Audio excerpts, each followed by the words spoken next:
I am very careful with words. Words are powerful. Words surround us everywhere. But we often forget about their role in our lives. I received a letter from my grandmother. She put newspaper clippings in it with helpful articles and tips. I find it a very sweet hobby to cut and store newspaper articles and then send them to granddaughter.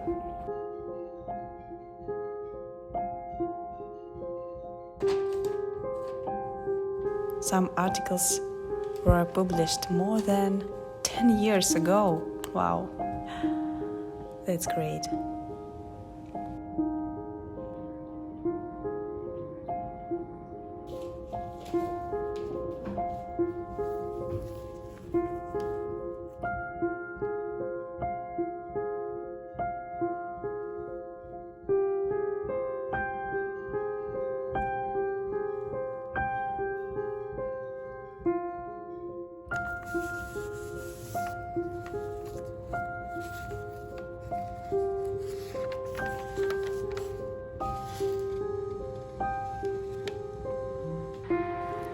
This led me to think about words and how much they mean to us.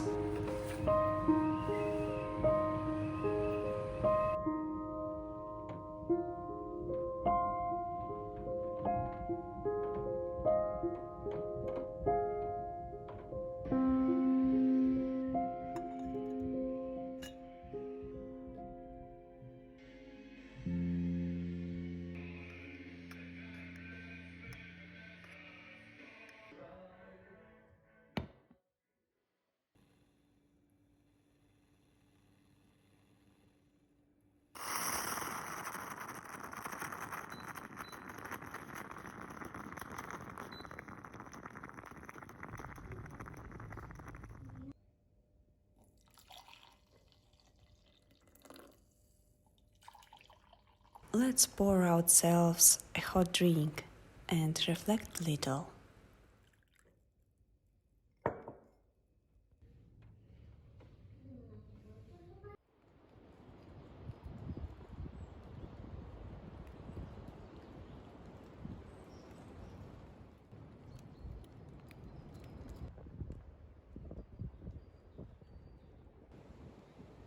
We have favorite words. We love these words not for their meaning, but simply because they are the names of our beloved people, the names of our children, parents. We animate these words, give these words a soul.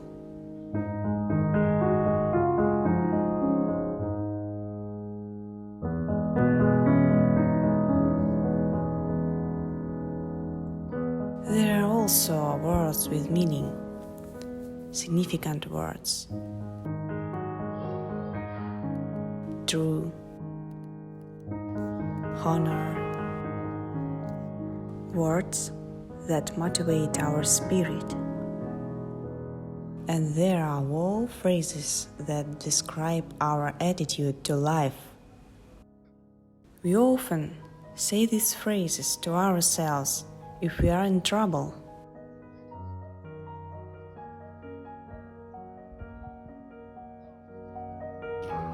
Everyone has their own.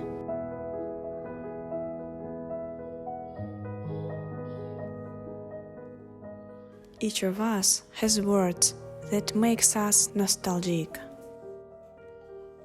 For me, these are letters and notes from my father, who is no longer with me. I was 16 when he passed away. I missed him and find him lovingly in letters.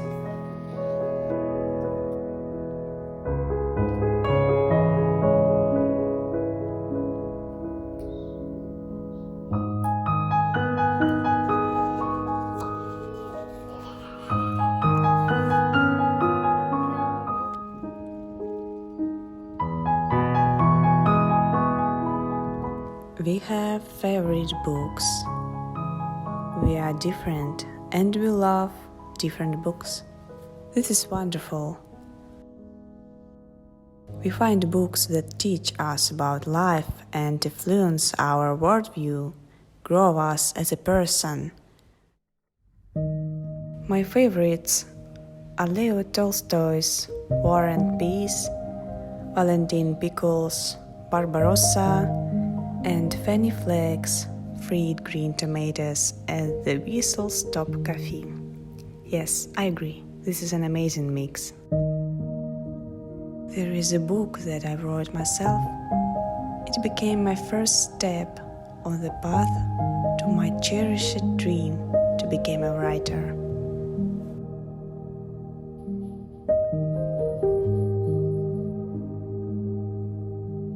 From words, you can weave the finest pattern that wraps the soul like a soft blanket and won't let it freeze, or create a heavy stone that will crush a person and he will no longer be able to recover.